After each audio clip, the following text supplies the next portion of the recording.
And welcome back to the Spicy Sports Show with Sam Cerrone and Tom Crane coming to you live from Portland, Oregon and Lancaster, Pennsylvania. It is about 3:14 West Coast time, so about 6:14 East Coast time. It's Game 7. The two words in sports that are just the most exciting, I think. You know, it's when you're at a Game 7 in arguably one of the premier sport in baseball in terms of pastime and longevity and just historical value.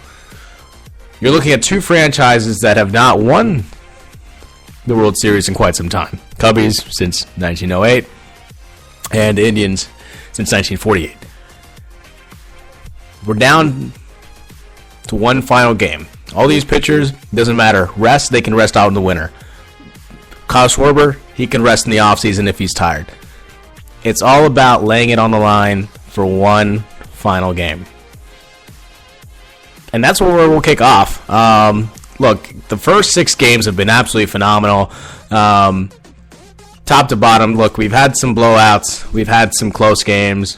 But overall, they've been pretty entertaining. You've had some controversy whether to play Kyle Schwarber, and look what he's done so far. You had some controversy last night pitching Aroldis Chapman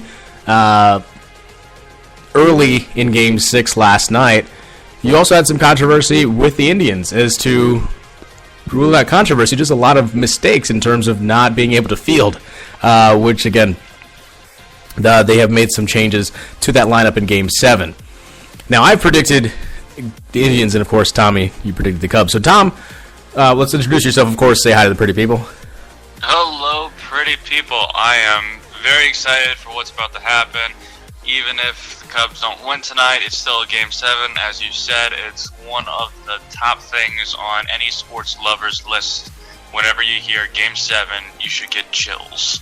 Yeah, and I think this, and it's funny, you look at these two teams, two franchises that haven't won this in a while, and quite frankly haven't even gotten to this point in quite some time. The Cubbies last got to the World Series in 1945, whereas the Indians got here last in 97. So it has been a while even for both of them just to get to this point. But one of those streaks are going to break tonight. You look at the first 6 games, you kind of see some trends. You see that the Indians, they have a good pitching staff after the 6th inning when they have a lead. When they have a lead, they've been pretty consistent in keeping it to where they're still leading. And a lot thanks to Andrew Miller, who's been arguably the best pitcher on both sides in terms of just shutting down their opponent, along with Chapman as well. You can interchange one of those two to potentially be the MVP of this World Series, depending on, again, how the starting pitchers do tonight, with Kluber for the Indians. And who's going for the Cubbies, Tom? Kyle Hendricks. So, I mean, you have a lot of options. So, you really have Arrieta, who's been phenomenal. Hendricks has played pretty solid in this World Series, again, and then the two relievers in Miller and Chapman for the Indians and Cubbies, respectively.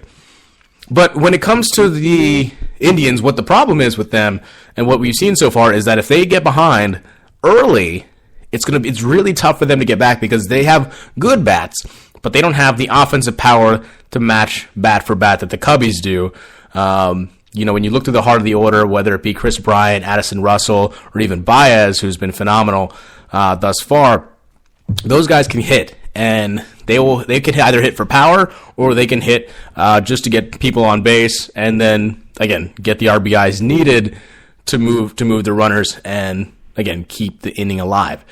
And that's what we've seen so far. Again, phenomenal pitching from both sides. Tommy, what has been your observation of the first 6 games so far? First 6 games has been a roller coaster. If you're a fan of either Cleveland or the Cubs, it's just been one hell of a ride. Starting off with the first game, the Cubs did not get a single run. They had 7 hits against Indians, 10 hits, and Indians 6 runs. Kluber is a monster. Coming into the series, he was 18-6 in the regular season. His ERA was about a 3.9, I believe.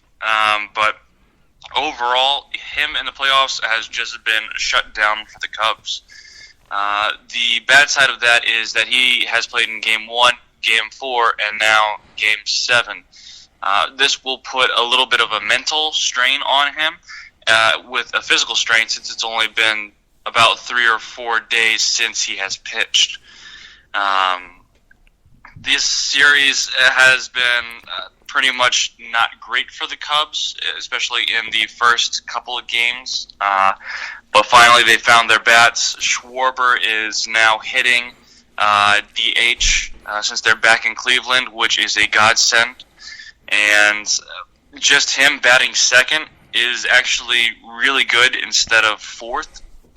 Anthony Rizzo is a perfect cleanup hitter, but when you see Schwarber come up as a second batter after Dexter Fowler has gone onto base, it's just a nightmare for the pitcher, because you don't know whether to walk him or throw one or try and strike him out.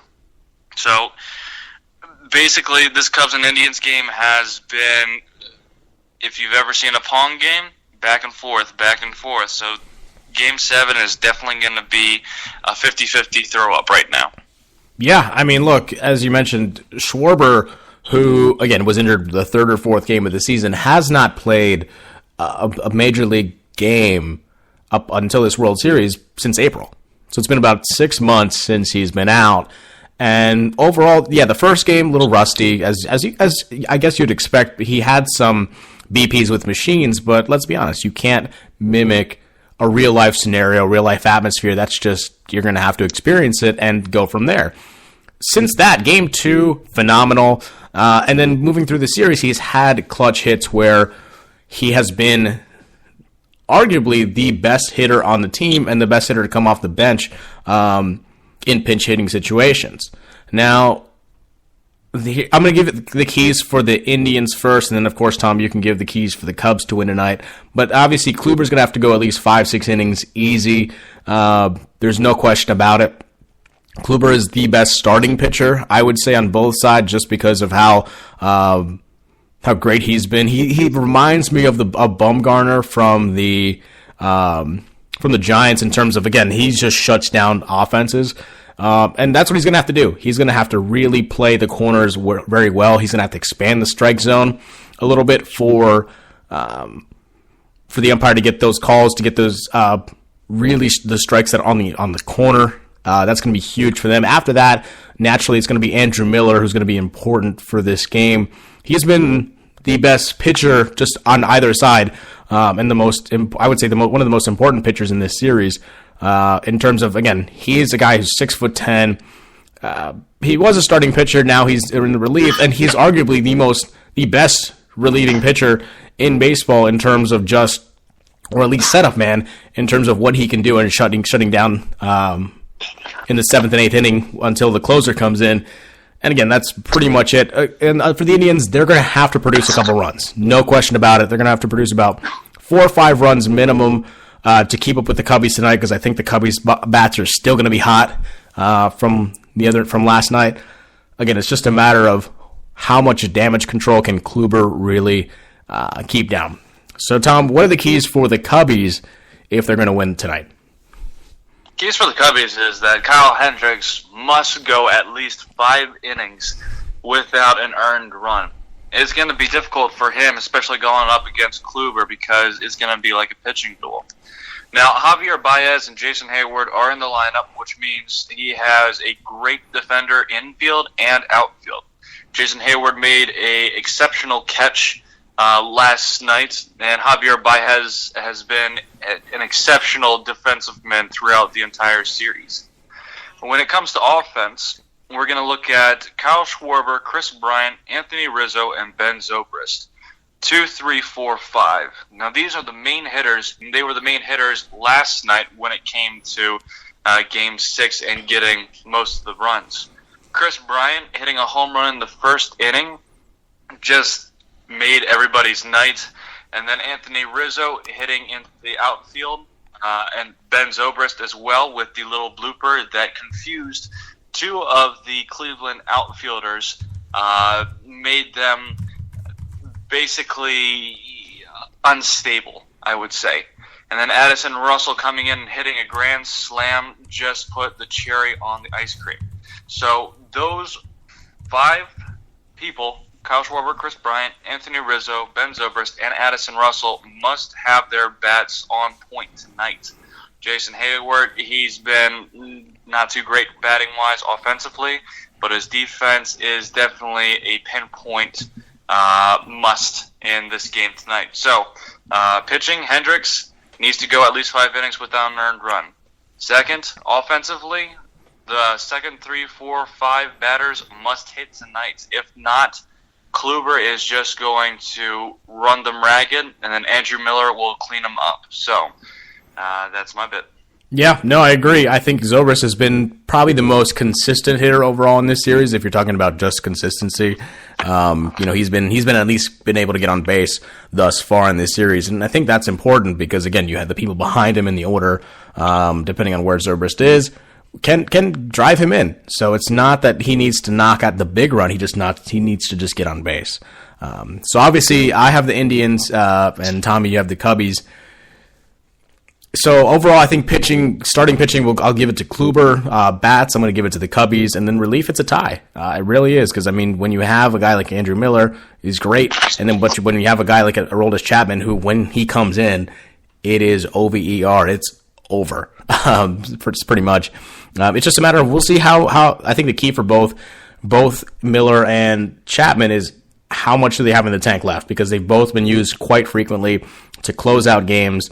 And especially Chapman is in extended relief, trying to close out almost 9 innings on occasion. It's going to be interesting. But I think this will go down as one of the better series in the last 10, 15 years just because it's a Game 7. It's 2 teams that have not won this game in quite some time, this World Series. So we'll see how it goes. I think this will be one for the ages for sure.